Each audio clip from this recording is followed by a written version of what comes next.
अखंड हिंदुस्थानचे हिंदू हृदय सम्राट मानाचे मानबिंदू हिंदू हिंदू हिंदू हिंदू अस्मितेचे शिरोमणी सरसेनापती श्रीमान बाळासाहेब ठाकरे यांचा, धर्मवीर आनंदीगे साहेबांचा, महाराष्ट्र राज्याचे लोकप्रिय मुख्यमंत्री, शेतकऱ्यांचे कष्टकऱ्यांचे कैवारी, सातारा जिल्ह्याचे सुपुत्र, महाराष्ट्राचा डहाण्यावाग, महाराष्ट्र राज्याचे मुख्यमंत्री नामदार एकनाथराव शिंदे साहेबांचा। धन्यवाद।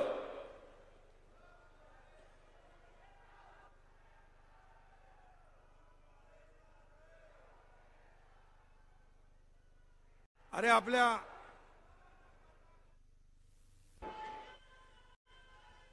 बसा, हे आवाज काय रे? आवाज येतोय? शेवटपर्यंत येतोय?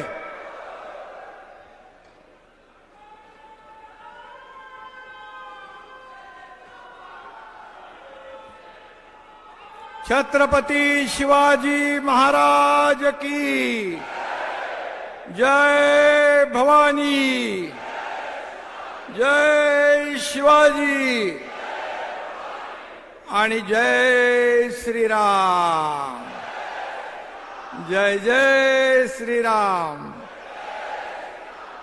लवकरच आपल्याला अयोध्येला जायचं,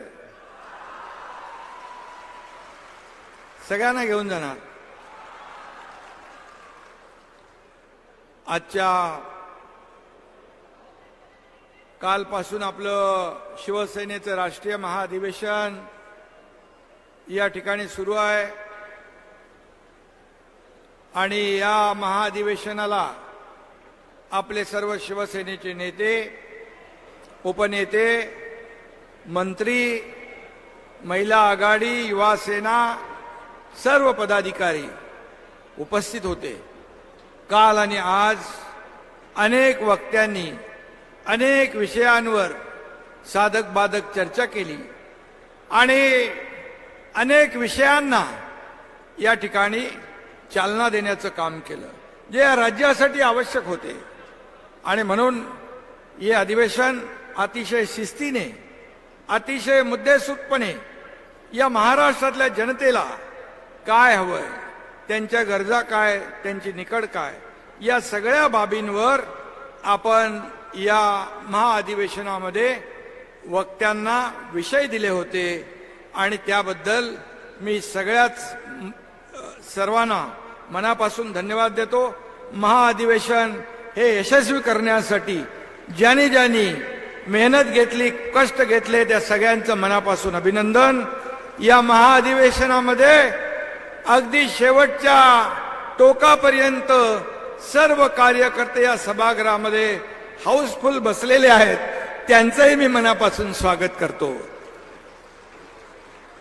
आणि शिवसेनेच्या पाठीशी जिचा सदैव आशीर्वाद करवीर वासिनी आई अंबाबाई, आणि या ठिकाणी अंबाबाईच्या चरणी साष्टांग दंडवत घालतो। काल जाऊन आपण अनेक लोकांनी दर्शनही घेतलं आणि छत्रपती शिवरायांच्या पदस्पर्शाने पावन झालेल्या या भूमीलाही वंदन करतो।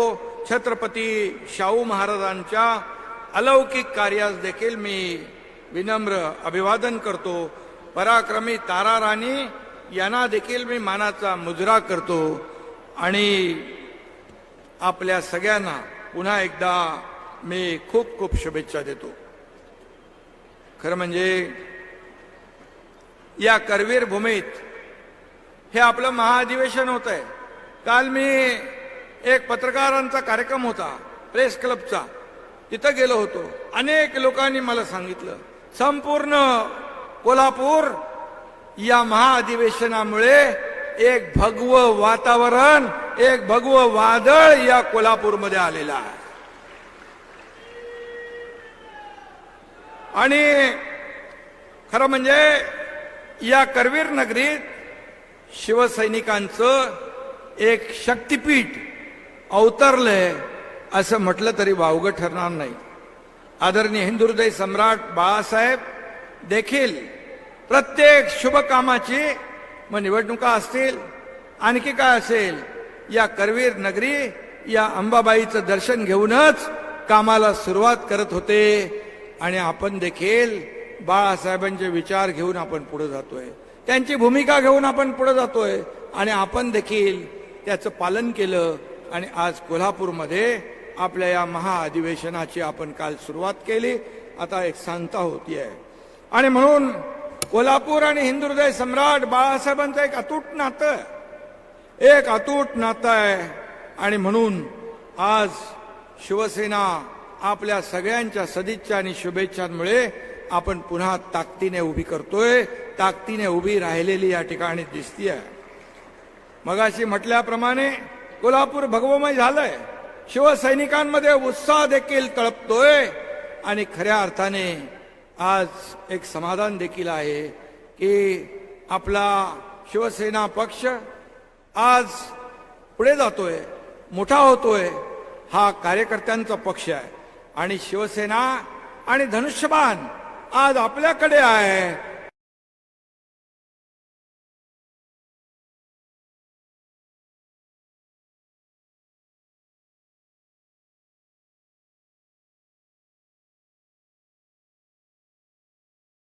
तुमच्याकडे आहे, ही फार मोठी जमेची बाजू आहे. आणि म्हणून आपण पुढे घेऊन जातोय, म्हणूनच ह्या सगळ्या गोष्टी शक्य होतात. परंतु हे जरी असलं तरी सुद्धा महाराष्ट्रातल्या जनतेचा आशीर्वाद, त्यांची पुण्याई, त्यांच्या शुभेच्छा देखील आपल्या पाठीशी असणं आवश्यक आहे. आणि आज या कोल्हापूरमध्ये आपल्या एवढ्या गर्दीमुळे शिवसेना कुणाची आहे हे सांगण्याची आवश्यकता राहिलेली नाही. आणि म्हणून मी अधिवेशनामध्ये देखील अनेक आपण अभिनंदनाचे ठराव घेतले, शेतकऱ्यांचे ठराव घेतले, कष्टकऱ्यांचे ठराव घेतले. या राज्यातल्या प्रत्येक घटकाला न्याय मिळाला पाहिजे अशा प्रकारचे आपण ठराव घेतले. अभिनंदनाचे देखील ठराव आपण या ठिकाणी केले. या देशाचे आदरणीय प्रधानमंत्री नरेंद्र मोदीजी यांचं देखील आपण अभिनंदन केलं. करोडो रामभक्तांचं हिंदुहृदय सम्राट बाळासाहेबांचं स्वप्न साकार करण्याचं काम आदरणीय प्रधानमंत्री महोदयांनी केलं. राम मंदिराचं आणि 370 कलम याचं त्यांचा देखील आपण अभिनंदनाचा ठराव मांडला. आणि त्याचबरोबर केंद्रीय गृहमंत्री आणि सहकार मंत्री यांनी देखील सहकार क्षेत्रामध्ये आमूलाग्र बदल घडवला. आणि तुम्हाला सांगायला मला या ठिकाणी आनंद वाटतो की जेव्हा आपला सहकार क्षेत्र, आपले ऊस पिकवणारे शेतकरी, साखर कारखाने अडचणीत आले, त्यावेळेस सहकार मंत्री अमित शाह साहेबांनी 10,000 कोटीचं इन्कम टॅक्स माफ केलं. आणि सहकार क्षेत्रामध्ये सर्वसामान्य माणसाला न्याय मिळाला पाहिजे ही भावना मनामध्ये ठेवून अनेक निर्णय घेतले. त्यांचा देखील आपण अभिनंदनाचा ठराव केला, कारण त्यांनी 370 कलम मोदी साहेबांच्या मार्गदर्शनाखाली हटवलं. ती देखील बाळासाहेबांची इच्छा होती. आताच संसद रत्न डॉक्टर आपले श्रीकांत शिंदे आणि आपल्या आप्पासाहेब बारणे या दोघांना संसद रत्न मिळालं. त्यांचंही आपण अभिनंदन केलं. म्हणजे आपल्या पक्षामध्ये, शिवसेनेमध्ये अशी रत्न आहेत की त्यांना संसदेचे पुरस्कारही मिळतात, विधानसभेतले पुरस्कारही मिळतात. आणि म्हणून माझी आपल्याला सगळ्यांना सूचना आहे की जे असे पुरस्कार मिळतात याचं अनुकरण आपण लोकप्रतिनिधींनी केलं पाहिजे. आणि खऱ्या अर्थाने आपण लोकांची आपली नाळ जुळली आहे, लोकांची आपली बांधिलकी आहे, ती जपण्याचं काम केलं, मुद्दे मांडले तर नक्कीच अशा प्रकारचे पुरस्कार आपल्या प्रत्येकाला मिळाल्याशिवाय राहणार नाहीत. अशा प्रकारचं काम मला अपेक्षित आहे. आणि म्हणून आज आपण पाहतोय, जर बाळासाहेब असते, मगाशी कोणीतरी म्हणाल, बाळासाहेब असते तर राम मंदिर होताना 370 कलम हटताना त्यांनी पाहिलं असतं तर या देशाचे प्रधानमंत्री मोदी साहेबांचं त्यांनी अगदी मुक्त कंठाने भरभरून स्वागत केलं असतं, त्यांचं अभिनंदन केलं असतं. परंतु जे वारसा सांगतात, एक शब्दही उच्चारण्याची हिंमत त्यांनी दाखवली नाही. मग बाळासाहेबांचे विचार आणि वारसा आणि हिंदुत्व सांगण्याची तुमच्याकडे नैतिकता नाही, तुम्हाला अधिकार नाही. आणि म्हणून आज अनेक लोक इथं आलो तरी प्रवेश होत आहेत, नागपूरच्या अधिवेशनात गेलो तरी प्रवेश होत आहेत. 50 आमदार, 13 खासदार, नंतर इथं नीलमताई आहे, उपसभापती नीलमताई, आमच्या कायंदेताई, आणखी ते आमदार तो बजोरिया, दराडे आणि आणखी कितीतरी आमदार शिवसेनेमध्ये येत आहे. आले हजारो लोकप्रतिनिधी, नगरसेवक, जिल्हा परिषद, सगळे सदस्य आणि हजारो लाखो शिवसैनिक आज प्रत्येक जिल्ह्यातले शिवसेनेमध्ये काय येत आहे. कोणी गेला तो जोपर्यंत आहे तोपर्यंत चांगला, गेला की तो गद्दार, गेला की तो कचरा.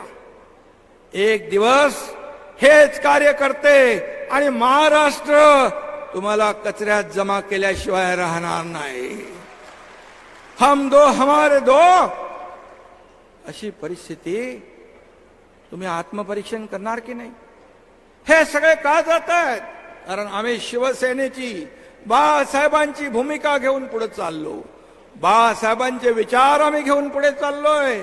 आज सर्वसामान्य माणसाला मोठं करण्याचं काम बाळासाहेबांनी केलंय. इकडे मंत्री बसलेत, खासदार बसलेत, आमदार बसलेत, नेते बसलेत, आणि मी देखील मुख्यमंत्री म्हणून तुमच्या समोर उभा आहे. हे शिवसेनेचेच आशीर्वाद, बाळासाहेबांचेच आशीर्वाद, हे कदापि मला विसरता येणार नाही. हे शिवसेनेमध्येच घडू शकतं. आणि म्हणून तुम्ही सर्वसामान्य माणूस जेव्हा या राज्याचा मुख्यमंत्री होतो तेव्हा त्याला सर्वसामान्य माणसाची कदर, सर्वसामान्य माणसाच्या वेदना, सर्वसामान्य माणसाचे कष्ट त्याला माहीत असतात. आणि म्हणून आज आत्मपरीक्षण, आत्मचिंतन कुणी केलं पाहिजे हे आपण समजायला पाहिजे, पाहायला पाहिजे आणि त्यावर उपाय करायला पाहिजे. हे मला आपल्याला सांगण्याची आवश्यकता नाही. मी एवढंच सांगतो की आज या महाराष्ट्रामध्ये मी जिथं जिथं जातो तिथं हजारो लोक रस्त्याच्या दुतर्फा का थांबतात? काय त्यांना वेळ जात नाही म्हणून? अगदी उशिरापर्यंत मी गणपतीत मुंबईत फिरलो, पुण्यात फिरलो, नाशिकमध्ये फिरलो. रात्री मुंबईमध्ये 3-3, 3:30, 4-4 वाजेपर्यंत का लोक थांबतात? जर आम्ही चुकीचं पाऊल उचललं असतं तर ते लोक थांबले असते. मुंबईमध्ये मी एक तुम्हाला किस्सा सांगतो. असे अनेक किस्से आहेत, अनेक घटना आहेत, अनेक प्रसंग आहेत. मी जाताना एका गणपतीच्या दर्शनाला एका गॅलरीमध्ये खाली एक वृद्ध महिला बसली होती, हातामध्ये ती काठी होती. मी पाहिलं, मी गणपतीचं दर्शन घेऊन आलो. वाजले होते 2:45 रात्रीचे. मी परत आलो तर मला वाटलं आता ते वृद्ध महिला गेल्या असतील. माझ्या आईसारख्या वयाच्या होत्या. पाहिलं तर तिथेच बसल्या होत्या. त्यांच्यावर एक दुसरी मुलगी होती. मी विचारलं, एवढा वेळ तुम्ही इथं जागत बसलात? त्या म्हणाल्या, मला मुख्यमंत्री एकनाथ शिंदेला बघायचं होतं. हे प्रेम आहे, ही आपुलकी आहे. हे पैसे देऊन विकत घेता येत नाही, हे पैसे देऊन मिळवता येत नाही. हे प्रेम कामातून, वागण्यातून आणि कार्यातूनच मिळत असतं.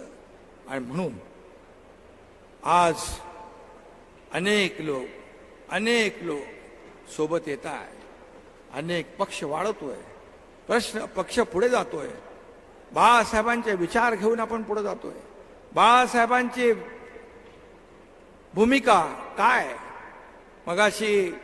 मगाशी संजय उपाध्यायांनी सांगितलं, शिवसेनेचं हिंदुत्व सर्वव्यापक आहे.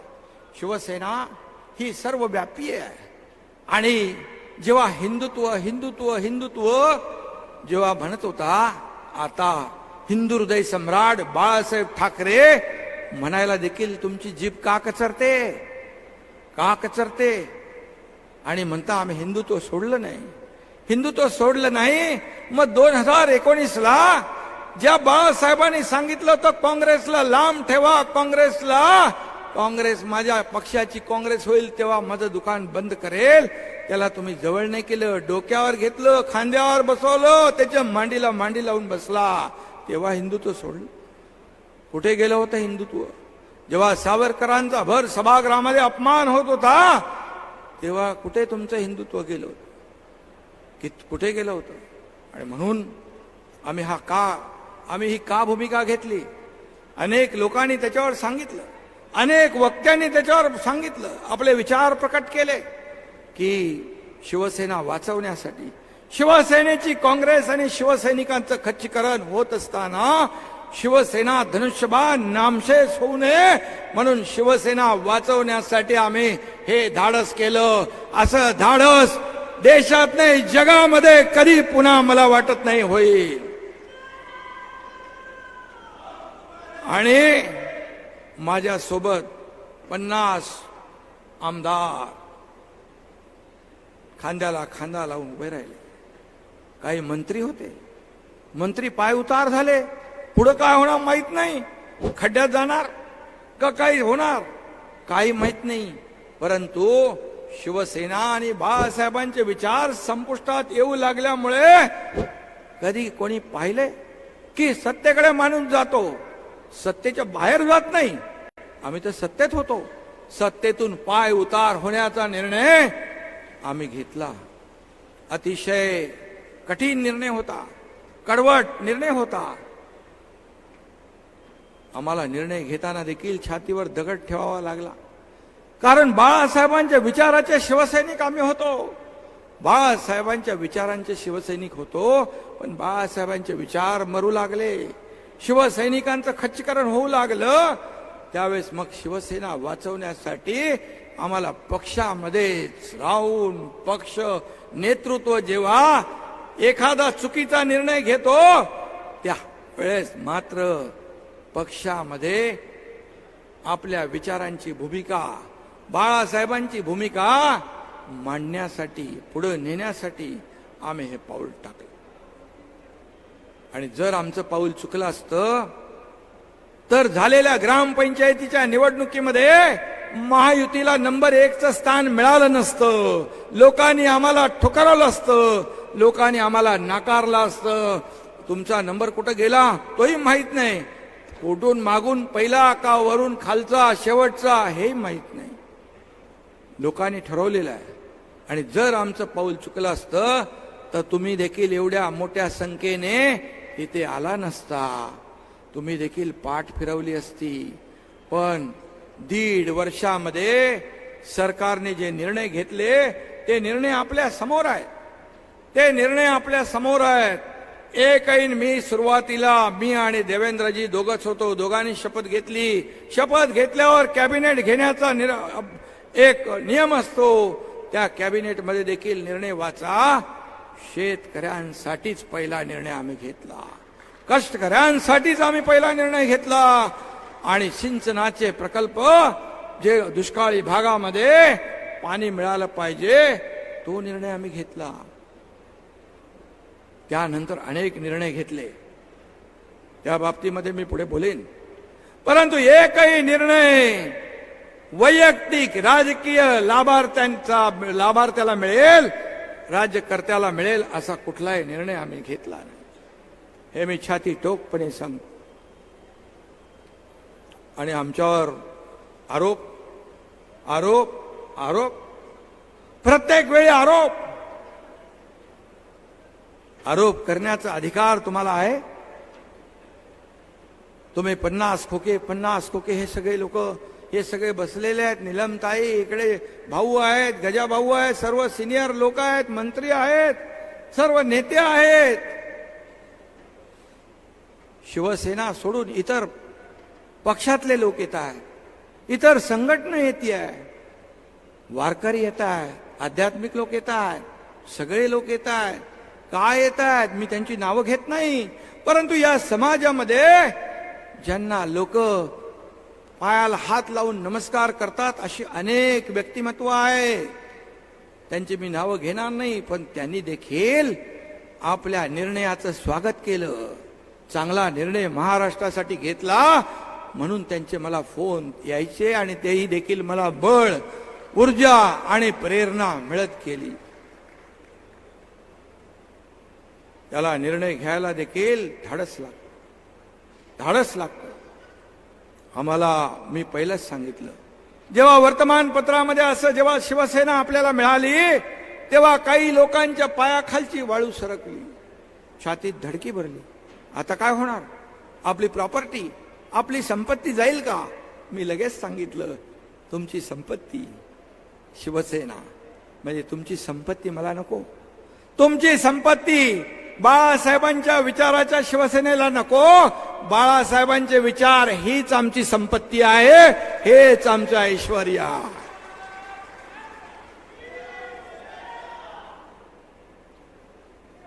तुम्ही काय केलं? तुम्हाला कोणीतरी मध्ये म्हणालं, यांना तर खोके पुरत नाही, यांना कंटेनर लागतात. आणि त्याचा साक्षीदार सगळ्यात जास्त मी असू शकतो. काय गुलाबराव, केसरकरा नाही माहित आहे, तानाजीरावा नाही माहित आहे, सगळ्याला माहित आहे. आणि म्हणून उदय सामंत इकडे आहे. परंतु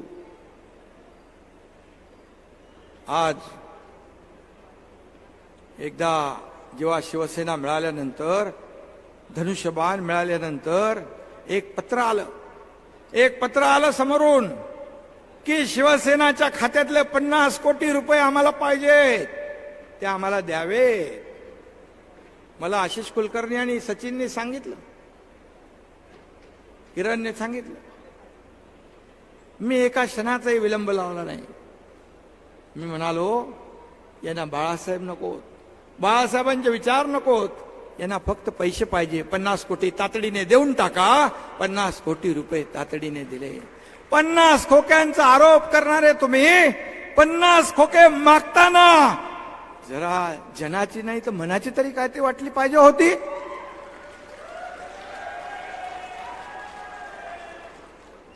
कसले आरोप करतायत रोज?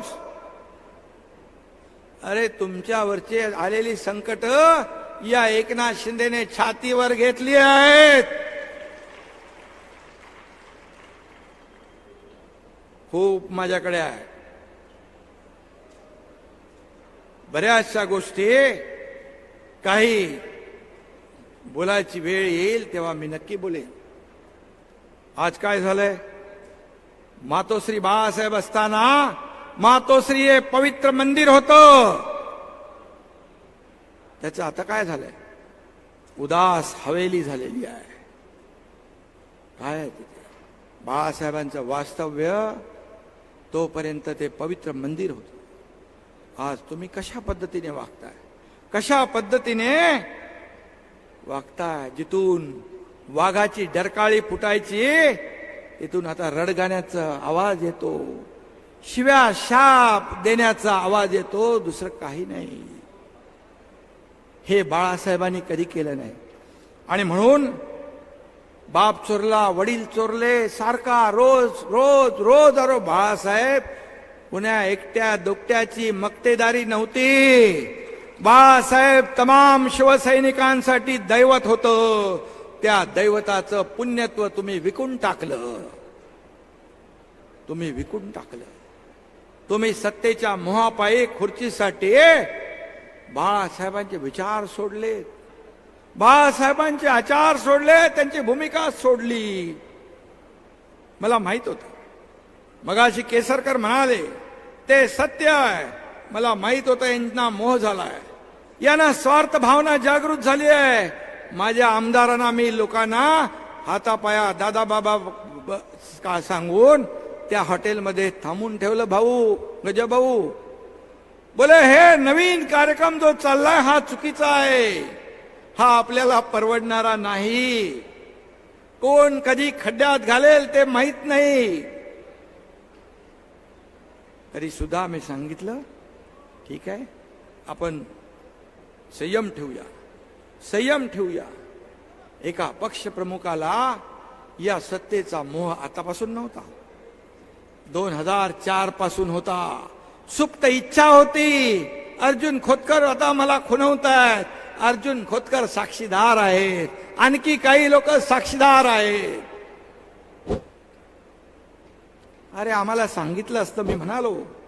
मी म्हणालो जेव्हा मला म्हणाले की शरद पवार साहेबांनी सांगितलं की तुम्हाला मुख्यमंत्री व्हावं लागेल, मी म्हणालो ते घाबरले होते. अगदी रडवेला चेहरा होता. एकनाथ शिंदेची रिॲक्शन काय पाहत होते. मी क्षणभर मनात विचार केला, आता ह्यांच्या मनामध्ये मोह आलेला आहे, सत्याची खुर्ची यांना पाहिजे. मी क्षणात म्हणालो मग ठीक आहे तुम्ही पुढे व्हा. नाही मला कुठे व्हायचं होतं, आता ते जाऊ द्या, तुम्ही पुढे व्हा, आम्ही तुमच्या मागे आहोत. हे मला सांगितलं सगळ्यांनी. ज्यांनी जे पाठवले होते त्यांनीही सांगितलं, आणि ज्यांना सांगितलं होतं तुम्ही नाव सुचवा त्यांनीही सांगितलं. लपतात का गोष्टी या? तरी सुद्धा मी ठीक आहे बाबा, आपल्या प्रमुखाला एक स्वार्थ भावना, मोह, मायाचं जाळ यांच्या आजूबाजूला आहे, जाऊ दे. एकनाथ शिंदे कधी पदाला लापापलेला नव्हता. मला काही नकोय, मला प्रेम पाहिजे, प्रेम, मला काही नकोय. मी त्यांना सांगितलं, तुम्ही मला हे सांगितलं असतं तर मी तसा माहोल तयार केला असता. परंतु तरी सुद्धा मला कुठं व्हायचं होतं. हा त्यांचा डायलॉग एकदम फिट होता. एक सांगतो तुम्हाला, ते जसे दिसतात तसे नाही. इनोसंट चेहरा, इनोसंट चेहऱ्याच्या मागे अनेक चेहरे आहेत. एक गाणं आहे, एक काय तो, एक चेहरे के पीछे, एक चेहरे पे कई चेहरे लगा लेते हैं लोग, असा विषय आहे तो. केसरकरांना पण मी सांगितलं होतं एकदा, तुम्ही आणि मी एकच आहे, तुमची भूमिका आणि माझी भूमिका एकच आहे, पण तुम्ही पुढे जाताना काळजी घ्या, तोंड घशी पडू शकता. ते मला म्हणाले बरोबर बोलला होता तुम्ही, कारण मी जास्ती ओळखतो. आणि म्हणून तुम्ही ज्या शिवसेना भाजपा युती बरोबर लढलात, या जनतेने शिवसेना भाजपा युती म्हणून तुम्हाला मतदान केलं, त्यांच्या बरोबर सरकार स्थापन करायला पाहिजे होतं.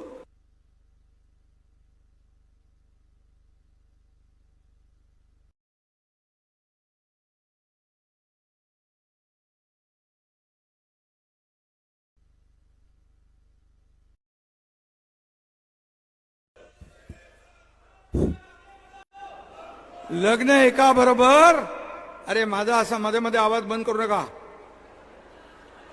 तसा तो बंद होऊ शकत नाही. माझ्या बरोबर सगळे शिवसैनिक आहेत.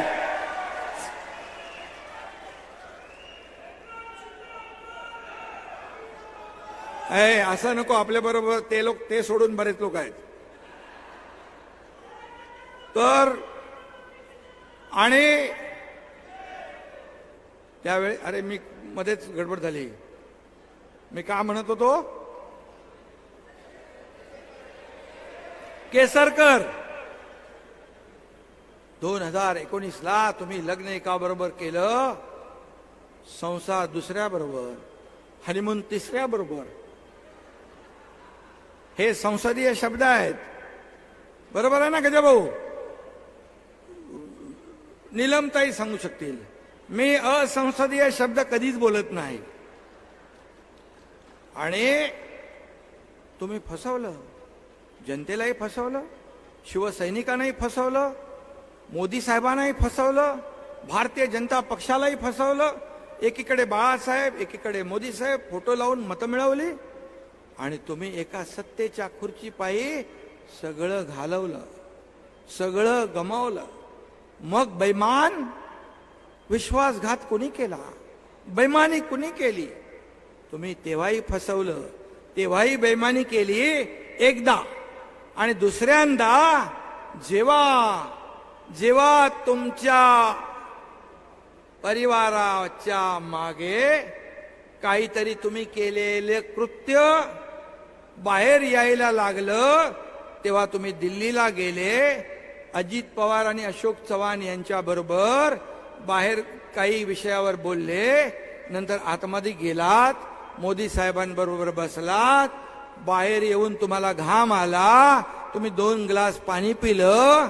हे मला आपल्या अजितदादा आणि अशोक चव्हाण यांनी सांगितलं. मी खोटं कधी बोलत नाही, खोटं कधी बोलत नाही. आणि तुम्ही त्यांना कमिटमेंट करून आलात की आता आपण एकत्र येऊया आणि आपली युती करूया. म्हणजे एकदा नाही, तुम्ही 2दा फसवलंय, 2दा फसवलंय या महाराष्ट्रातल्या जनतेला आणि मोदी साहेबांना देखील. आणि मग तुम्ही आमच्यावर कसे आरोप करू शकता? आम्हाला कसा तुम्ही शिवाय साप देऊ शकता? आम्हाला कसं गद्दार म्हणू शकता? आम्हाला कसं बेईमान तुम्हाला ठरवता येईल? आम्ही ते केलेलं नाही. आम्ही शिवसेना धनुष्यबाण वाचवला. आज तुमची काय परिस्थिती आहे? तुम्ही जेवढं विरोधात बोलाल, जेवढं आमच्यासाठी खड्डा खोदाल, तेवढे तुम्ही खड्ड्यात जाल. आज दिसतंय तुमच्या सभा, त्याही पाहतोय, हे इलेक्ट्रॉनिक चॅनल देखील दाखवतंय. तुम्ही देखील बाबांनो, जी वस्तुस्थिती आहे ती दाखवत जा. आमचं अधिवेशन पण दाखवा. शेवटच्या खुर्चीपर्यंत सगळ्या खुर्च्या भरलेल्या आहेत.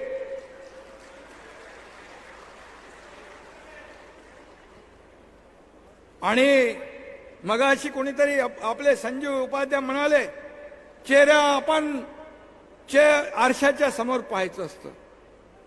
तर खरं म्हणजे वारसा सांगणाऱ्यांनी स्वतः पहिला आरसा पाहावा, आरसा पाहावा आणि स्वतःची कर्तृत्व जी आहेत ती आरशात पाहावी. किती मुखवटे घालून फिरणार तुम्ही? हे काय लपत नाही, हे छपत नाही. या सगळ्या गोष्टी बाहेर येत असतात.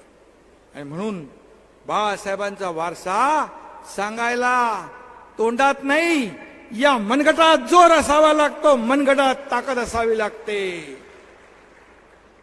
आणि म्हणून ज्यांनी शिवसेना वाढवण्यासाठी अतोनात मेहनत केली, रक्ताचं पाणी केलंय, ते नेते बसलेले आहेत, कार्यकर्ते बसलेले आहेत. शिवसेना मोठी करणे, शिशिर शिंदे बघा तिकडे आहेत, त्यांनी तर पाकिस्तानची मॅच होऊ नये म्हणून ते कुठलं स्टेडियम,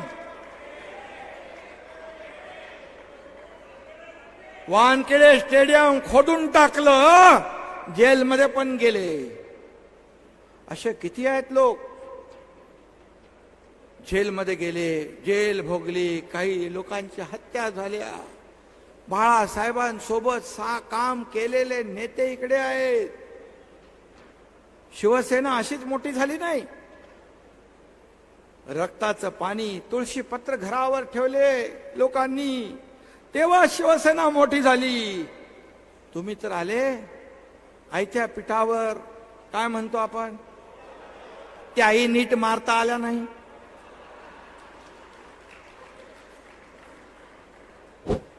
आणि म्हणून मी सांगे, असा कुठला पक्षाचा प्रमुख असतो की आपल्याच नेत्याचा पान उतारा करायचा, कारस्थान करायचं? जे मनोहर जोशी मुख्यमंत्री असताना त्यांना भर सभेतून व्यासपीठावरून खाली उतरायला लावलं.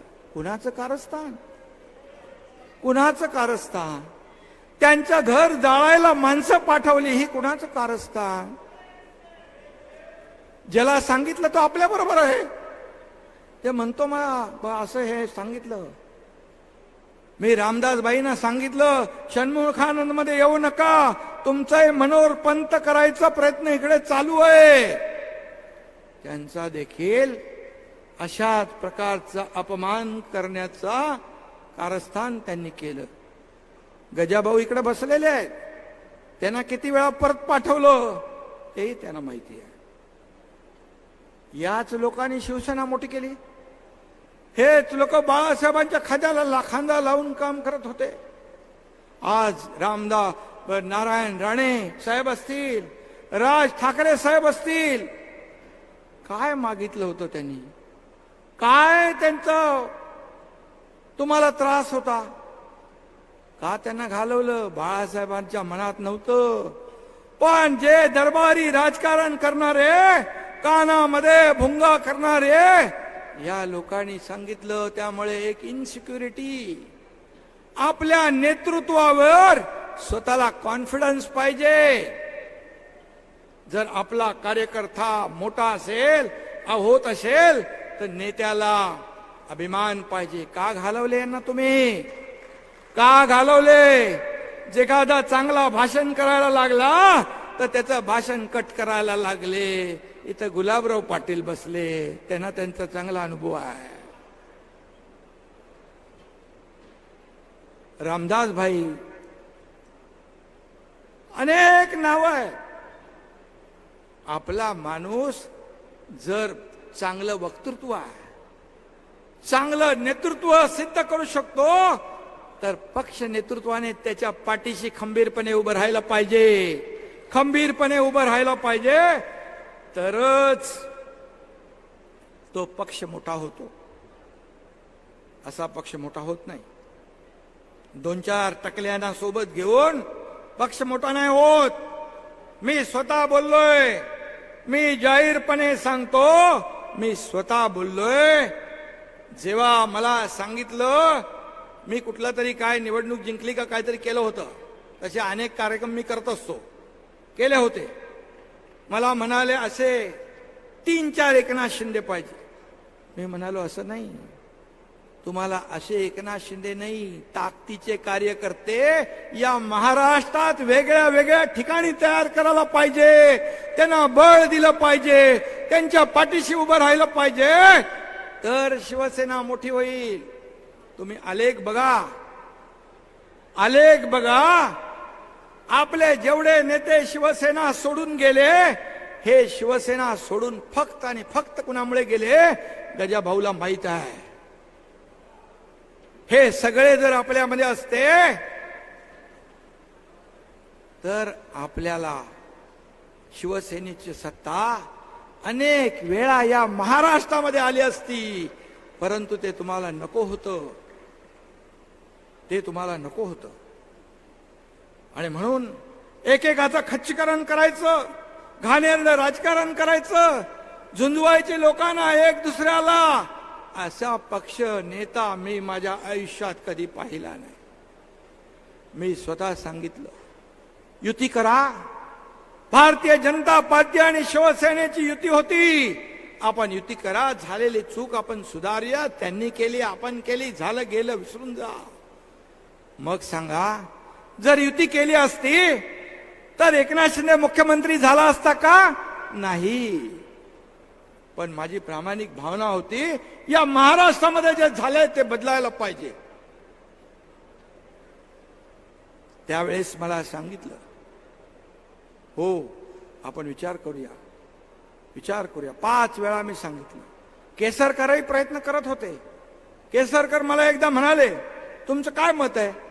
मी बोलो बिलकुल आपण या मार्गाने जाऊ, आपण प्रयत्न करू. मी 5 वेळा त्यांना सांगितलं. मला शेवटला त्यांनी काय सांगितलं? मला म्हणाले, पुढची जी का 2.5-3 वर्ष जी आहेत ती आपल्याला देतील का? मी म्हणालो, एवढा तर अधिकार माझ्याकडे बोलण्याचा नाही. म्हणजे 5 वर्ष पूर्ण मुख्यमंत्री पद मिळालं पाहिजे. खालची शिवसेना, शिवसैनिक खच्ची झाले, काही झालं, वाट लागली तरी चालेल, खुर्चीत बसायचं. पण जी खुर्चीत बसलेत त्याचे 4ही पाय तर मजबूत पाहिजे. शेख चिल्ली सारखं झाडावर बसूनच फांदी तोडायची आणि नंतर मुंगेरीलालचे स्वप्ने पाहायचे. हे सगळं काम कसलं आहे? असलं घाणेरडं राजकारण मी आयुष्यामध्ये माझ्या पाहिलं नाही. आणि पुत्रप्रेमामुळे धृतराष्ट्राला देखील मागे पाडलं. धृतराष्ट्रात ना का तुम्ही शंभूराज देसाई कुठं आहेत? शंभूराज देसाई इकडं आहेत. जेव्हा आम्ही गडचिरोलीमध्ये काम करत होतो, गडचिरोलीमध्ये पोलिसांनी अधिकाऱ्यांनी सांगितलं आपल्याला मायनिंगचा कारखाना चालू करता येणार नाही, नक्षलवादामध्ये पोलीस आणि जनता मरेल. मी म्हणालो नक्षलवाद मोठे का सरकार मोठं? तुम्ही जर तयार नसाल तर हा एकनाथ शिंदे गडचिरोली सुरजागडमध्ये जाऊन कारखाना चालू करेल. चालू केला, 10,000 लोकांना काम मिळतंय. आणखी 20,000 कोटीचा इन्व्हेस्टमेंट करतोय स्टील इंडस्ट्री, त्याच्यात 15,000 लोकांना रोजगार मिळेल. टाटा कन्सल्टिंग, टाटा टेक्नॉलॉजीने तिथे स्किल डेव्हलपमेंट सेंटर सुरू केलंय. इनोव्हेशन आणि इन्क्युबेशन सेंटर. 5,000 तरुण दरवर्षी तिथं ट्रेंड होतील आणि प्रत्येकाला नोकरी मिळेल. अशा प्रकारचं काम तिथे चालू झालं. अनेक उद्योजक मागे लागलेत, आम्हाला जागा द्या, आम्ही हे मी केलं. आणि जेव्हा नक्षल्यांचा मला धमकी आली, मी तर कधी धमकीला घाबरत पण नाही. माझ्या आयुष्यात खूप धमक्या आल्या. दाऊद आला, छोटा शकील आला, सगळे आले, येऊन गेले. दिघे साहेब असताना देखील खूप झालं. पण धर्मवीर आनंद दिघे साहेब माझ्या पाठीशी होते, त्यामुळे कधी माझ्या केसाला बाल बाका झाला नाही. शंभूराजला IB, इंटेलिजन्स, CID सगळ्यांनी सांगितलं यांना Z+ सिक्युरिटी द्या. त्यांनी मीटिंग घेतली. स्वतः खुद्द मुख्यमंत्र्यांनी पण बैठक घेतली, परंतु कारवाई शून्य. नंतर शंभूराजनी मीटिंग घेतली. सकाळी किती वाजता तुम्हाला फोन आला होता? 7:45. 7:45ला तर कधीच उठताना बघितलं नाही. 7:45 वाजता फोन केला, शंभूराज तुम्ही बैठक घेतलेली आहे Z+ सिक्युरिटीची, ती देऊ नका बिलकुल.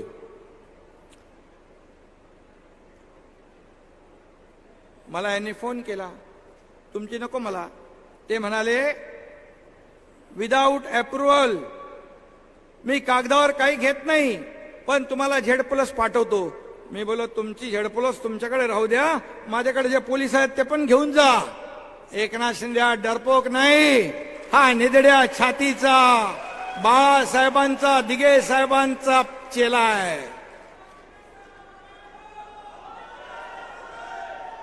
काय तुमच्या मनामध्ये होतं की नक्षलाने एकनाथ शिंदेची हत्या करावी, त्याचा खून करावा, काट्याने काटा निघावा, असं होतं का? अशी शंका मी सांगतो, कारण मी तुमचा अडसर नव्हतो. तुम्ही मला अडथळा का समजत होते? कुणासाठी, कशासाठी? मला तुम्ही सांगितलं असतं, मी अगदी भोळा बावडा मन मोकळेपणाचा माणूस आहे. मला तुम्ही सांगितलं असतं हे असं करायचं आहे, याला पुढे करायचं आहे, याला पुढे न्यायचं आहे, तर मी अगदी मन मोकळेपणाने सगळं सोडलं असतं. मी कधीही कुठलाही पद, कुठली सत्ता, कुठलंही मंत्रीपद, मुख्यमंत्रीपद माझ्या आयुष्यामध्ये कधी मागितलं नाही. मी मागितलं नाही. छल कपट समोरून करायचे. अनेक वेळा मला वर्षावरून खाली मी आल्यानंतर बैठक चालू आहे, बैठक चालू आहे, 7-8 वेळा असं झालं. मी पण स्वाभिमानी आहे. अर्धा तास थांबायचो, नंतर मी जायचो, नंतर मी माहिती घ्यायचो. कुणाची बैठक? ते 2-3 लोक बसलेत गप्पा मारत, मोबाईलमध्ये खेळत. ही बैठक म्हणजे तुम्ही जाणीवपूर्वक माझा छळ करत होता, माझ्या डिपार्टमेंटमध्ये हस्तक्षेप होता, आपल्या सगळ्यांना माहित आहे. मग सिडको असेल, MMRD असेल, सगळे असेल. तुम्हाला मी अनेक वेळा बोललो, माझ्या अधिकाऱ्यांना बोलवून घ्यायचे. मी तिकडे गेलो की ते अधिकाऱ्याला खुनवायचे. जा, तो अधिकारी काय करायचा, तिथून निघायचा आणि माझ्या बंगल्यावर नंदनवनला थांबायचं जाऊन. मला क्यों आया? बोले मुझे बोला मंत्री जी आए हैं, अभी आप जाओ, बाद में बुलाएंगे. कशाला? अरे मी 2-3 वेळा 4 वेळा बघितल्यानंतर स्वतः सांगितलं, तुम्हाला काय पाहिजे ते मला सांगा. एकनाथ शिंदेला अजून तुम्ही ओळखलं नाही का एवढे वर्ष? तुम्हाला जे पाहिजे ते देईन. मी देणारा आहे, घेणारा नाही. कशासाठी अशा प्रकारची घाणेरडी? आणि त्या काळामध्ये माझ्या घरावर आंदोलन करणार, हल्ला करणार म्हणून बैठक झाली. बैठकीमध्ये इथे बसलेले काही लोक असू शकतात. कोण जाणार? पुढं कोण जाणार? आणि माझ्याकडे येणं काय हेरा गावाचं काम नाही. माझ्याकडे मधमाशांचं पोळ आहे. मधमाशांचं पोळ कार्यकर्त्याचं मोळ आहे. ती मधमाशी कुणाला कुठं चावेल ते कळणारही नाही. त्याला हिंमत लागते. आलेले मी तेव्हा बोललो होतो, आलेले पायाने जाताना अँब्युलन्स मध्ये गेल्याशिवाय राहणार नाहीत. असे माझे कार्यकर्ते आहेत. जाऊ द्या. काल मी श्रीकांतचं भाषण समोरून ऐकलं, तेव्हा मला कळलं की एक बाप म्हणून, माझ्या आईवडिलांचा मुलगा म्हणून, एक नवरा म्हणून मी अपयशी ठरलो. ही खंत आतापर्यंत मला वाटत नव्हती, कारण मला काल श्रीकांतनी माझे डोळे उघडले. कारण त्याला जे आलेले अनुभव, तो शाळेत कुठे जातो, तिथून तो मेडिकलमध्ये कधी गेला, MBBS कधी झाला. एकदा मी तो बोलायला पाहिजे होतं त्यांनी, एकदा मी गेलो होतो त्याच्या DY पाटीलमध्ये. MBBS झाला, MS चं पहिलं वर्ष पूर्ण केलं. नंतर त्याला निवडून येण्यासाठी कल्याण डोंबिवली मतदारसंघामध्ये सुशिक्षित तरुण चेहरा पाहिजे म्हणून त्याला उभा केला. त्याच्यानंतर त्यांनी फायनल इयर MSचं त्यांनी त्याच्यानंतर केला. खासदार अगोदर झाला, नंतर ऑर्थोपेडिक सर्जन, शेवटचं वर्ष त्यांनी पूर्ण केलं. खरं आहे, त्याला कोणीतरी विचारलं, तुझ्या वडिलांच्या बरोबर, परिवाराच्या बरोबर इतक्या वर्षामधले काही आठवणी सांग. काय सांगणार तो आठवणी? काय सांगणार? कारण मी जेव्हा जायचो तेव्हा माझे आई वडील, मुलगा हे सगळे झोपलेले असायचे. ते सकाळी शाळेत जायचो तेव्हा मी झोपलेला असायचो. पिता पुत्राची, माझ्या वडिलांची, आईची भेट 15-15 दिवस, 1-1 महिना होत नव्हती. आणि त्यांनी कालच्या भाषणामुळे तो बोलून गेला. तो वस्तुस्थिती बोलून गेला, त्याच्या मनातलं बोलून गेला. आतापर्यंत कधी त्यांनी मला सांगितलं नव्हतं, परंतु त्यांनी देखील तुम्हाला एक परिवार समजला असेल म्हणून त्या परिवाराच्या समोर त्यांनी खंत व्यक्त केली. पण माझ्या बापाचा मला अभिमान आहे असंही म्हणाला तो, त्याचाही मला अभिमान आहे.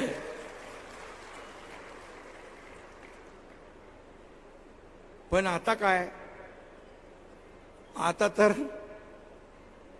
वेळ काळच नाही. आज 24 तास कधी संपतात हेच कळत नाही. तुम्ही सगळे साक्षीदार आहात. आता अख्खं महाराष्ट्र, अख्खी शिवसेना, आपले बांधव भगिनी, सगळाच माझा परिवार आहे. त्यामुळे महाराष्ट्र आपला परिवार आहे. माझं कुटुंब, माझा परिवार इतक्यापुरतं मर्यादित आपण नाही. मला कळतं की आज जी आपुलकी, जे प्रेम जनतेमध्ये मला पाहायला मिळतं, त्यामुळे मी किती थकलेला असलो तेव्हा लोक जेव्हा मला मिळतात, पुन्हा मी चार्ज होऊन जातो. पुन्हा मला ऊर्जा मिळते, टॉनिक मिळते. म्हणून मला लोक विचारतात, तुमच्या कामाचं रहस्य काय? माझ्या कामाचं रहस्य गर्दी, हेच माझं टॉनिक आहे. माझे कार्यकर्ते हेच माझं टॉनिक आहे. सगळ्यांना या गर्दीमध्ये इच्छा असून देखील भेटता येत नाही, परंतु मी भेटण्याचा प्रयत्न करत असतो. पोलिसांनाही मी सांगतो, अरे परिवार आहे माझा, तुम्ही सांभाळून घ्या. ते त्यांच्या सुरक्षेचं काम करत असतात.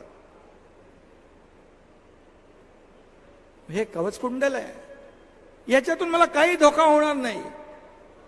आणि मारने वाले से बचाने वाला बडा होता है. त्यामुळे मी कुठल्याही संकटाला कधी घाबरत नाही, कधी घाबरलो नाही, कधी घाबरणार नाही. ये बाळासाहेब आनंद दिघे साहेबाचा चेला हा एकनाथ शिंदे आहे. आयुष्यामध्ये माझ्या खूप प्रसंग आले, पण मी कधी डगमगलो नाही. दुःखाचेही आले. तुमच्यासारखे कार्यकर्ते, दिघे साहेब सगळे माझ्या पाठीशी उभे राहिले, आणि म्हणून मी आज तुमच्या समोर उभा राहून बोलू शकतो. नाही तर हा एकनाथ शिंदे देखील आयुष्यामध्ये एका टप्प्यात कोलमडला होता. पण दिघे साहेब म्हणाले, माझ्या घरी दिघे साहेब 5 ते 6 वेळा आले. त्यांच्या डोळ्यात मी पहिल्यांदा त्यावेळेस अश्रू पाहिले. मला म्हणाले, आता एकनाथ, या शिवसैनिकांसाठी, या जनतेसाठी, या लोकांसाठी तुला जगायचं आहे. त्या दिवसापासून मी कामाला लागलो. मागे वळून पाहिलं नाही. काय केलं नाही आपण? घरात दारावर तुळशी पत्र ठेवलं. काय दिलं आम्ही परिवाराला? एक त्या MBBS MS डॉक्टरचं एक हॉस्पिटल त्याचा बाप उभा करू शकला नाही, याची खंत आणि दुःख माझ्या मनात अजूनही आहे. आणखी काय द्यायचं तुम्हाला? निवडणुका कुठल्या असू दे, ठाण्याची असू दे. ठाणा जिल्हा पहिला पूर्ण काँग्रेसमय होता. याच एकनाथ शिंदेने ठाणा जिल्हा शिवसेनामय केला.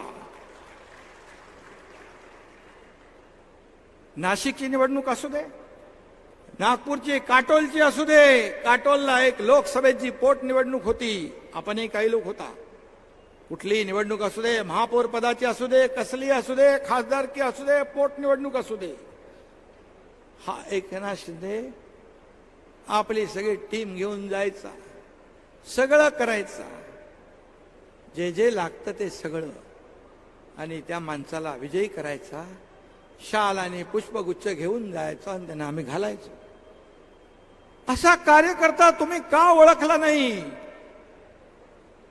जो स्वतःसाठी कधी जगला नाही आणि स्वतःसाठी कधी मी जगणार नाही. मी दुसऱ्याचं दुःख ते माझं दुःख समजून मी काम करतो.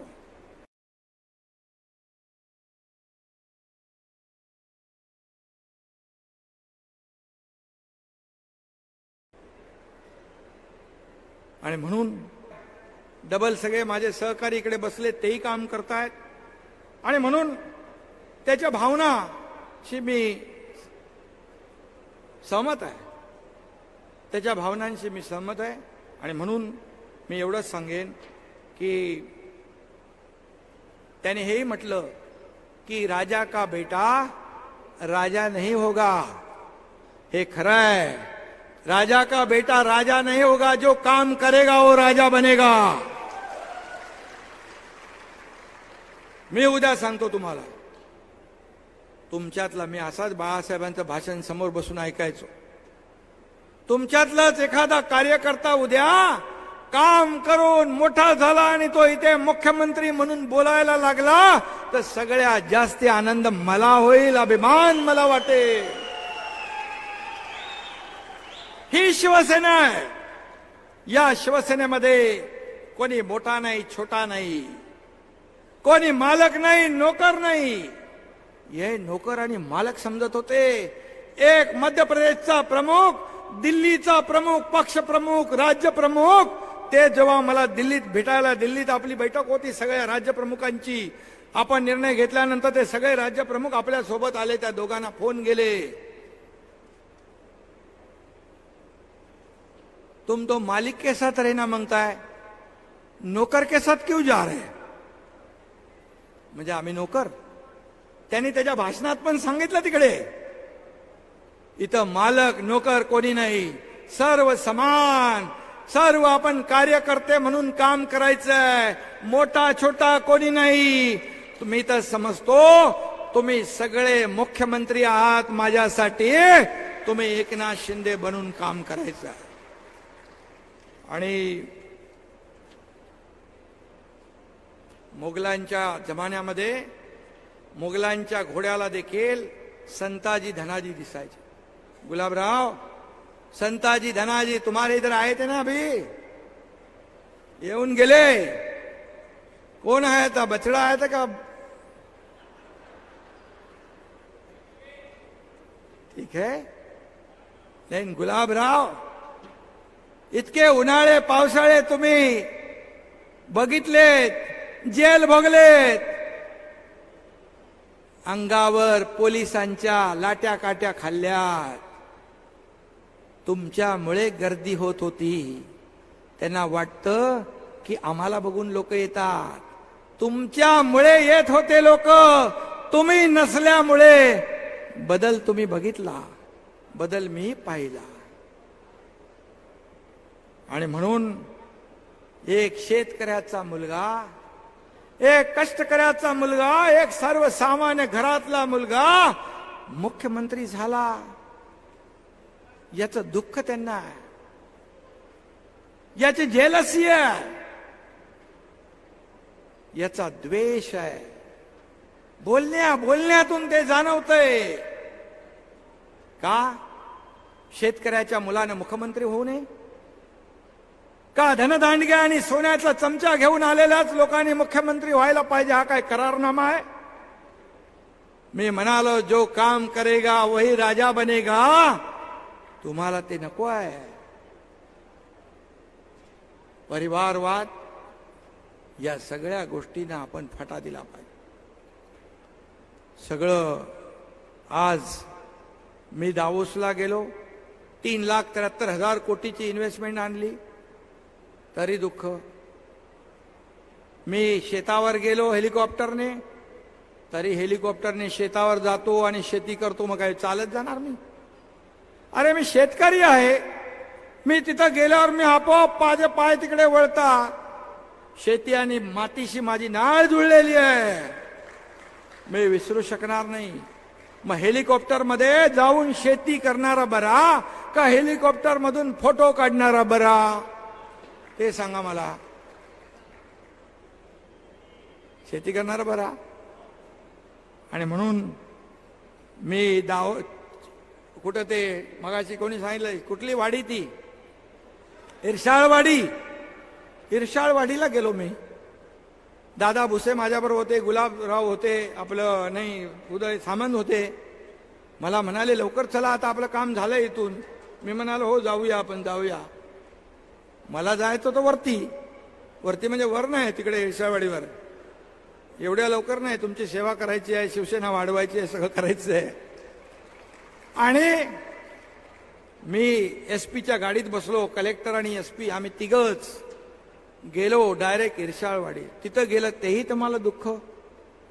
मुंबईतल्या गल्लीमध्ये, मुंबईतल्या रोडवर झाडू मारून पाणी मारताना बघितलं तरी तुम्हाला दुःख. मी काय केलं पाहिजे? दिल्लीमध्ये प्रधानमंत्र्यांना भेटायला गेलो तरी दुःख, तरी द्वेष. आणि म्हणून मग मी काय करावं? घरी बसावं तुमच्यासारखं? मी काम करणारा कार्यकर्ता आहे. मी लोकांना भेटणारा कार्यकर्ता आहे. लोकांमध्ये जाऊन त्यांच्या वेदना आणि व्यथा जाणून घेणारा मी मुख्यमंत्री आहे.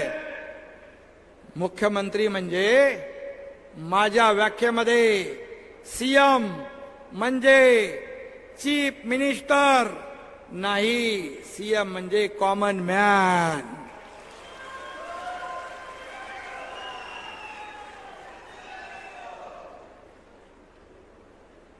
दाढीवर आले, भले दाढीला खेचून आणले असते. अरे दाढी काय ती अशी काय एवढी हलकी आहे का? हलकी आहे? या दाढीने तर तुमची गर्वाची आणि अहंकाराची गाडी खड्ड्यात घातली ना. हलक्यामध्ये घेऊ नका. मी आधी बोललोय. आणि म्हणून या दाढीला जनतेची नाळ देखील कळते. म्हणून कुठे कुठे नाड्या कोणाच्या आहेत त्याही मला माहित आहे, जुळलेल्या. मी जास्त बोलत नाही, एक सिंबॉलिक बोलतो. समोरून देखील त्याचा अर्थ काय आहे तो घ्यावा, बोध घ्यावा आणि त्याप्रमाणे मला पुन्हा बोलण्याची संधी देऊ नये, नाही तर सगळंच होईल. कोविडमध्ये बघितलं आपण, कोविडमध्ये पाहिलं फेसबुक लाईव्ह करणारे कोण आणि रस्त्यावर पीपी किट घालणारे कोण, हेही आपण पाहिलं.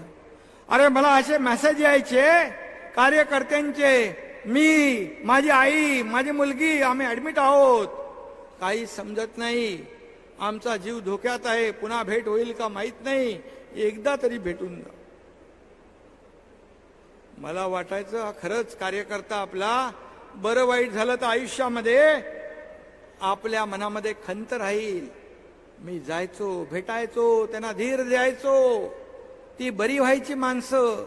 अनेक वेळा एकदा बघितलं हा एकनाथ शिंदे हॉस्पिटलमध्ये जातोय, मला अनेक मेसेज यायचे, मी त्यांना भेटायचो. एकदा, दोनदा, तीनदा मला कोविड झाला, पण मी घाबरलो नाही. पण तुम्ही काय केलं?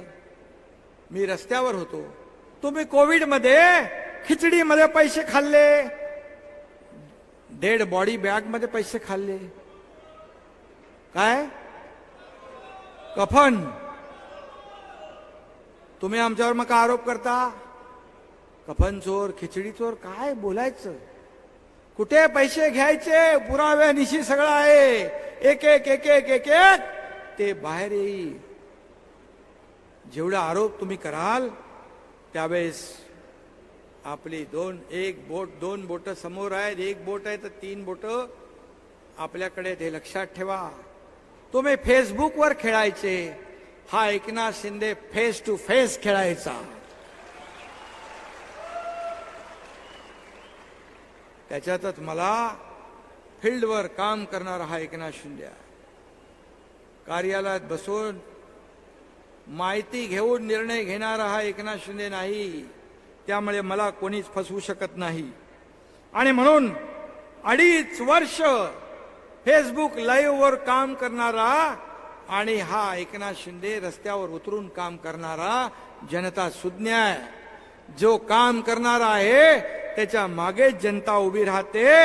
हा एकनाथ शिंदे घर बसल्या उंटावरून शेळी हाकणारा मुख्यमंत्री नाही, हे देखील मी आपल्याला सांगू इच्छितो. आणि म्हणून आपल्याला एकच सांगेन, निवडणुका आल्यात, अनेक लोकांनी त्याच्यावर भाष्य केलेलं आहे. निवडणुकांचा कार्यक्रम लवकर लागेल. या निवडणुका आपल्याला जिंकायच्या आहेत. लोकसभा ही पहिली निवडणूक आपल्या पक्षाची आहे. आणि म्हणून या निवडणुकीमध्ये निवडणूक याद्यावर लक्ष ठेवा. याद्यांमध्ये आपले नावं नसतील तर घालून घ्या, चुकीचे असतील तर काढून टाका. आणि मला प्रत्येक शिवसेना वाढवत असताना शाखांचं जाळं निर्माण करा. गाव तिथे शाखा काढा, गावाच्या वेशीवर शिवसेनेचा फलक लावा, घर तिथे शिवसैनिक करा.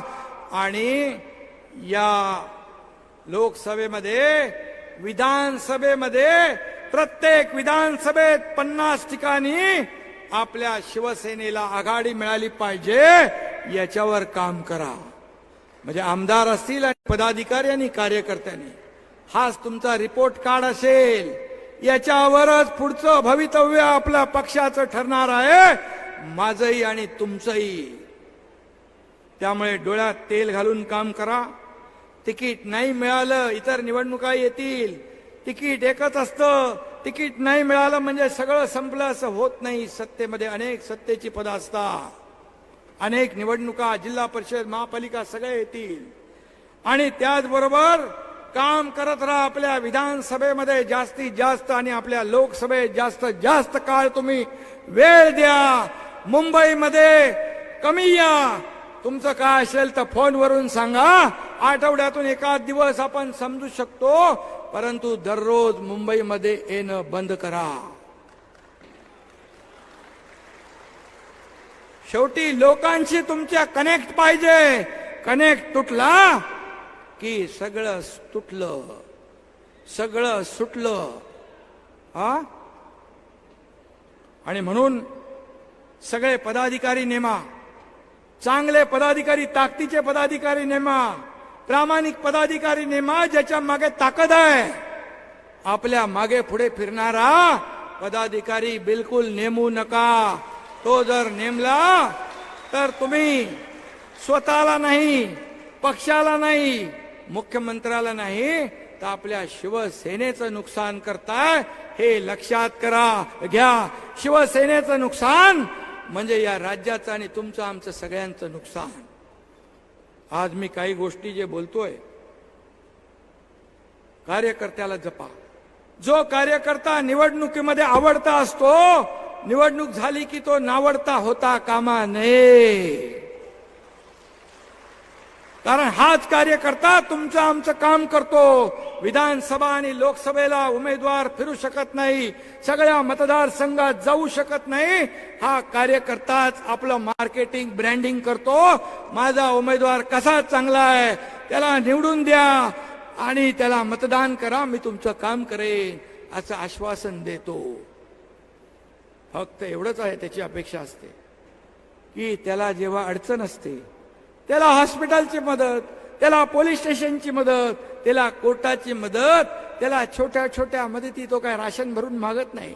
पण त्याच्या अडचणीमध्ये मात्र आपण पदाधिकाऱ्यांनी उभं राहावं, त्याच्या पाठीशी उभं राहावं, हे मात्र त्याचं स्वप्न असतं.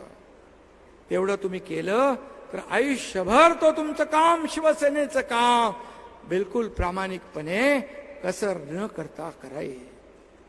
आणि म्हणून चाल ढकलपणा, काही लोकांना याद्या, आपण पदाधिकारी नेमले, त्याच्या याद्या मागितल्या, त्यांना वेळ दिलाय.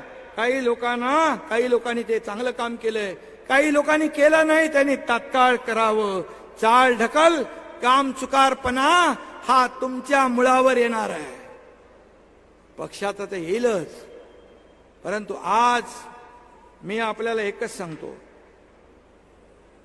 आपण काय करू शकतो हे तुम्हाला आम्ही करून दाखवले. आणि एवढे निर्णय घेतलेत की तुम्हाला लोकांसमोर जाताना खाली मान घालण्याची गरज नाही. इतक्या योजना आपण केल्या, त्या लोकांपर्यंत पोहोचवण्याचं काम करा. एक लोकांमधला आणि सरकारमधला शिवदूत बनून काम करा. लोक डोक्यावर तुम्हाला घेतील. आणि म्हणून मी आपल्याला एवढंच सांगतो की मी प्रेमळ आहे, खूप मला इच्छा, सगळ्यांना भेटायची इच्छा असते, सगळं आहे. प्रेमालय, प्रत्येक माणूस मला भेटला पाहिजे, मी त्याच्याशी बोललो पाहिजे, माझी इच्छा असते. पण जेव्हा एखादा कार्यकर्ता, पदाधिकारी जेव्हा हलगर्जीपणा, पक्षाचं नुकसान जेव्हा करू शकतो किंवा करेल, मग त्याला मात्र एकनाथ शिंदे प्रेमळ आहे. पण एकनाथ शिंदेचं दुसरं रूप 1.5 वर्षापूर्वी तुम्ही पाहिलेलं आहे. काय करू शकतो हेही पाहिलंय. कोल्हापूरमध्ये म्हणतात काय, खटक्यावर बोट आणि जागेवर पलटी. इथं कुठं कोल्हापूरलाच सांगतात. आणि म्हणून आजचं हे संघटनेचं आपलं हे आहे, पक्षाचं हे अधिवेशन आहे. या अधिवेशनामध्ये आपल्याला शिस्त, आपल्या पक्षाची शिस्त आपण पाळलीच पाहिजे. आणि म्हणून उमेदवार कोणी असू द्या, आपल्याला त्याची चिंता करण्याची आवश्यकता नाही. आपल्या समोर उमेदवार नरेंद्र मोदीजी आहेत, हे आपण समजून काम करायचं आहे. कारण देशाला त्यांनी महासत्तेकडे नेण्याचं काम केलंय. आज एक आर्थिक महासत्ता बनवण्याचं काम केलंय. 10व्या नंबरवरून 5व्या क्रमांकावर आणण्याचं काम केलंय. या देशाचा नाव लौकिक जगभर वाढवण्याचं काम केलंय.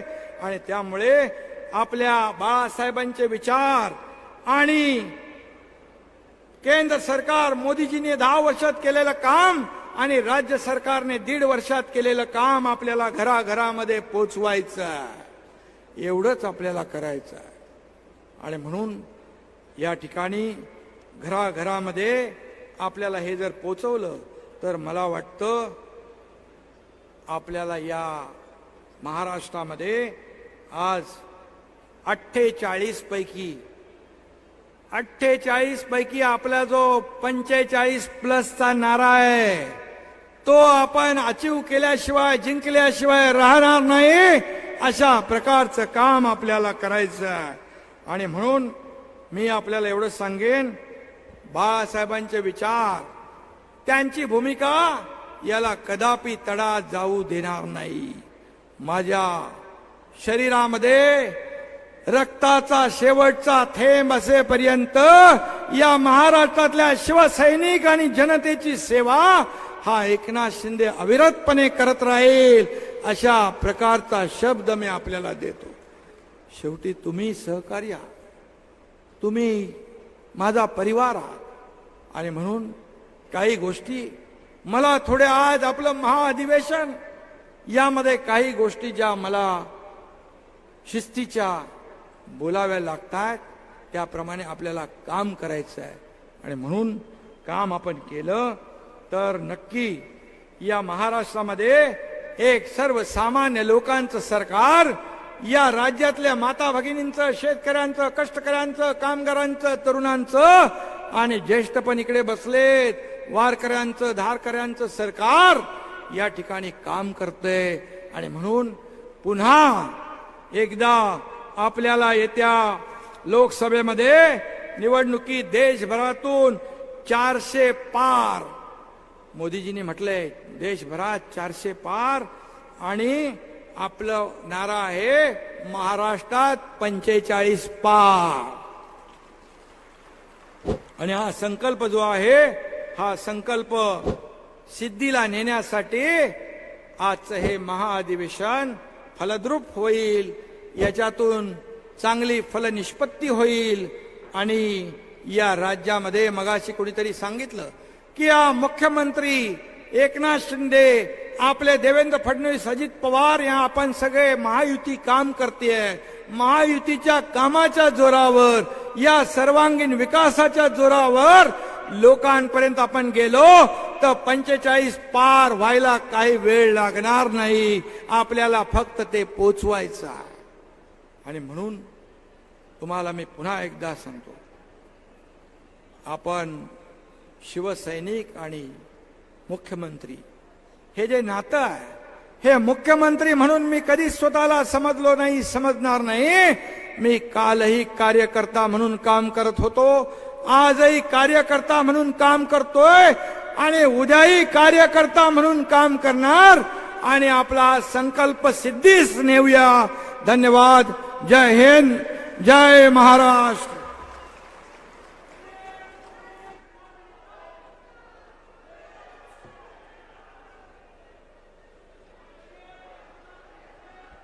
वाघ एकला राजा, बाकी खेळ माकडांचा.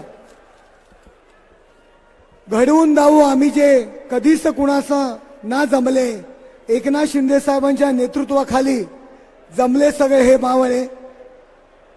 गेले 2 दिवस हे शिबिर यशस्वी होण्याकरता या ज्यांनी ज्यांनी सहकार्य केले त्या सगळ्यांचे मी या ठिकाणी आपल्या शिवसेना पक्ष आणि माननीय मुख्य नेते एकनाथ शिंदे साहेब यांच्या वतीने तुमच्या सगळ्यांचे आभार मानतो. शिवदूत, संध्याकाळी शिवदूत या पुस्तकाचं प्रकाशन या ठिकाणी होत आहे. संध्याकाळी 5 वाजता गांधी मैदान या ठिकाणी जाहीर सभेचं आयोजन या ठिकाणी आपण केलेलं आहे. सर्व पदाधिकाऱ्यांनी आपल्या कार्यकर्त्यांसह त्या मैदानात जायचंय. या ठिकाणी जमलेल्या सर्व पदाधिकाऱ्यांतर्फे आम्ही शिंदे साहेबांना सर्व पदाधिकाऱ्यांच्या वतीने एक विनंती करतोय. साहेब, आपण रात्रंदिवस कष्ट करता, झोप ही आपल्याला माहित नाही. सकाळी नागपूर तर संध्याकाळी चिपळूण तर रात्री मुंबई हा आपला दिनक्रम आहे. आपण आपल्या प्रकृतीची काळजी घेणं गरजेचं आहे. या शिवसैनिकांसाठी आपण काळजी घेणं गरजेचं आहे. फक्त एकच राहून गेलं, मराठा आरक्षणासंदर्भात आपण 20 तारखेला अधिवेशन घेतोय, त्याचा ठराव आपण केलेला आहे. मराठा समाजाला टिकणारं, कायद्याच्या चौकटीत बसणारं, कुठल्याही इतर समाजाला, ओबीसीला, इतर समाजाला धक्का न लावता मराठा समाजाला टिकणारं, कायद्याच्या चौकटीत बसणारं आरक्षण देण्यासाठी 20 तारखेला विशेष अधिवेशन बोलवलंय. छत्रपती शिवाजी महाराजांची शपथ या एकनाथ शिंदेने घेतली, ती पूर्ण करणार. गर्जा हिंदुस्तान चॅनलला सबस्क्राईब करा आणि ताज्या घडामोडी जाणून घेण्यासाठी बेल आयकॉनवर प्रेस करा.